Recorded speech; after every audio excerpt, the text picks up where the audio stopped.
I've been thinking about fertilizer a lot recently. When I wake up in the morning, I'm thinking about fertilizer.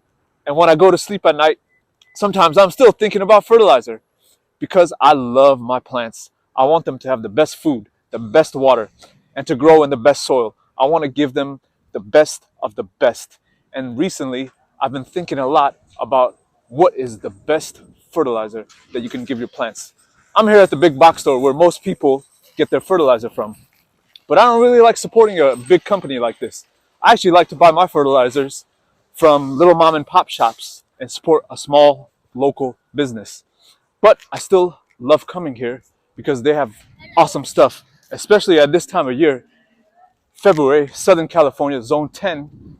It's about to be spring, so the fruit tree selection here is incredible. They have cool stuff like right here, look, avocado trees. Woo! Yeah. I love coming to the big box store around this time of year just to check out their selection. And I used to come here, just like most people, and buy fertilizer, and then I realized that is not natural. That is a very unnatural thing to do, to come to a place like this and get fertilizers. Because think about it, in the forest, in nature, there's no store like this. There's no guy going there buying bags and bags of things, bags and bags of fertilizer, and spreading it all around the forest. And those trees in the forest seem to grow so much better, stronger, faster, with more fruit, better than anything any humans can do. And those plants have been growing out in the forest for millions and millions of years without the help of any kind of bagged fertilizer. And that got me thinking about an alternative, something natural, something better, I think. But let's go inside and see what kind of fertilizer they have here, and then we'll talk about it more. Come on, let's go check it out. Okay, finally, I made it to the plant food section. Let's take a look. Here we are. Plant foods. First thing I go for is the liquid stuff. I like using liquid fertilizer. And we got fish emulsion fertilizer, really good stuff. 14.47 for 1 quart.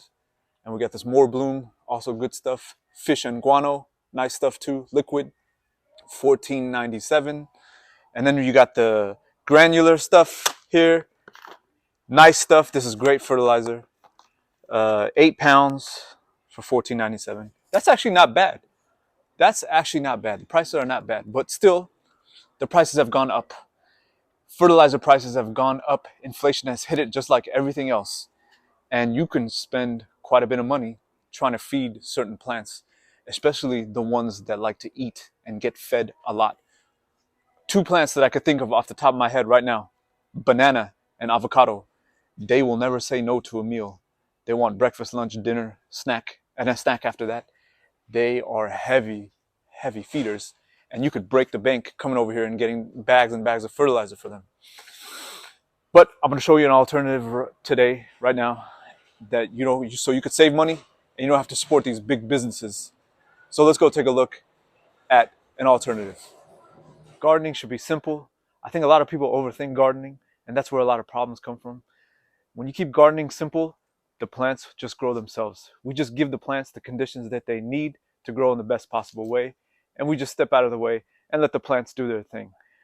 So with that in mind, I thought about it more and more and more and more, and I thought about what's the most powerful thing in nature that exists for plants to grow, and then I concluded it finally. And I'm sure other people have about this before, but it's the seed. A seed is the most powerful fertilizer that a plant can get. Think about it. This seed, which is an avocado seed, this can eventually become a 50-foot tall tree with a 50-foot wide spread, and that can produce so much fruit, have so much leaves, have so much trunks, have so much limbs everywhere. But this is the genesis. This is the beginning. This is where it all starts, is from this little tiny seed that's in my hand. The amount of nutrition in this seed right here is overwhelming. It's shocking. It's powerful. There's a lot of power in this little tiny seed that will start a tree, and then it can eventually become a huge tree. So this is a nutrient powerhouse that should not be wasted. I don't like wasting things, and I certainly will never waste the seed again after I came to this realization that this is nature's most delicious, most excellent fertilizer. The amount of nutrients in here is just mind-blowing. So I use a seed, as fertilizer. I'm gonna show you how I use this as a fertilizer, especially for containers. But of course, you can use it for the ground. Take a bunch of seeds and just toss them around your tree, and that's an excellent fertilizer. That as that seed breaks down, and the fungus and the microbes and the mycorrhiza, which I'll talk about in another video, those little fungus, that fungal network, oops, I dropped the seed. That fungal network will take the seed, break it down, and take all the nutrients out of it and feed your plants. And it seems to be the most natural way of doing things because it happens in nature. It happens in nature every day, and it's been happening for millions and millions of years. So let's come over here. I'll show you. So I got a bunch of avocado seeds. Some of them came from the store. Some of them came from some fruits that some friends gave me. And then here we have some ice cream bean seeds that I've been putting in a Ziploc bag on the counter for a few weeks. And they're starting to germinate. Look, that's pretty cool. And then we got some citrus seeds that I harvested from the fruit from my tree, and I saved all the seeds. And look, they're starting to get some fungal stuff on it, and that's what you want. You want the mold, you want all that nice fungal and the bacteria and the mold all on here. That's great for plants. Plants love it. And a container plant likes a lot of food because it can't grab food from the soil around it. It's in a contained space, so the more nutrients you can give it, the container plant loves it. And it's so easy. This is a few weeks old. Some of them are fresh. Like this seed is fresh. I just ate the fruit from this seed today, and I added it to the mix. But some of these are a few weeks old. The fresher seeds, of course, is better, but you can keep and use these seeds after a few weeks, a few months even. I don't see a problem with that. Seeds can store a lot longer than most people think. So it's very simple, and I'm going to show you what I do. So I have here a little avocado seedling planted a few months ago, and I'm not going to overthink it. I'm going to grab a handful of seeds, and I'm simply going to put it into the container, and I'm going to water it normally and expose it to the sun normally. And as these seeds break down, as the fungal network goes in and starts breaking these seeds down, they'll unleash a powerful amount of nutrients to this seedling tree that will make it grow strong. And that is fertilizer. That gives the tree the building blocks it needs to grow strong and to grow fast and to grow powerfully. A seed, it all comes from the seed. They should not be wasted.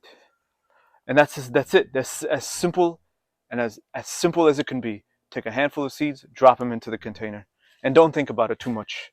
Here's another little avocado seedling. I'm gonna take 2. I'll take 3, 4, as many as you feel comfortable. 4 ice cream bean seeds, and I'm gonna drop them in. Now I know what you're thinking. Okay, I'm gonna drop some seeds into my container. What if the seeds sprout? What if they start to grow by themselves? That's absolutely fine. Well, if that happens, that's a great thing. You have many options. Option 1, pull the seed out with the roots and put it sideways, and it will continue to decompose and feed your plant. Option 2, you take that little seed that grew out and plant it separately in another container. Then you have a free tree. Option 3, well, there's no option 3. Those are the 2 options. Okay, let me show you an example of what I'm talking about. So right there is my avocado patch. This was the original tree.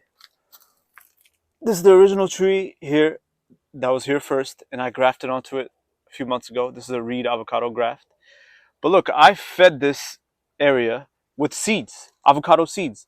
And look, some of them sprouted out under the mulch. Look, there's one, there's another one, and there's another one. So I have options now. I have many things I can do here. I could pull them out. I could put them in another container. Or if I don't want them, I could pull them out, put them sideways on the ground, and they'll continue to feed the soil around here. So you have things you can work with. Again, when you're working with nature, you open the doors open for new possibilities and new options for you to grow different things better. Here's what I do with avocado seeds. There's a bunch of different avocado seeds. Some people will take these seeds and pulverize them and turn them into a powdery dust using a blender, one of those really powerful blenders. You can do that and then take the little powder and spread it under your trees or into your containers. And that's a fantastic fertilizer. But I don't really do that. I don't take that extra step. All you really need to do is some of the seeds, I'll just chop them up in half. This is a chopped up seed in half. This is another chopped section of a seed. Here's another chopped up seed. Here's one more. All I'm going to do really is just take it and just throw it under my trees over there. Just like that, throw them around. Or you can even put the whole seed itself in your container or under the ground around your trees. If you put the whole seed, the only difference is it takes longer to decompose and to spread nutrients. But if you chop them and the smaller the bits you get, the faster it decomposes and the faster the plant gets the nutrients out of the seed. All right. So here's an example of what I was talking about earlier of a seed sprouting out that I used as fertilizer, but then the seed sprouted. So this is the pepper plant. This is the plant I want to grow. This is the Scotch bonnet pepper from a seed, but I spread some other seeds to use as fertilizer and they started to sprout. But in this case, I don't want to keep them. So I'll just pull them up and turn them sideways,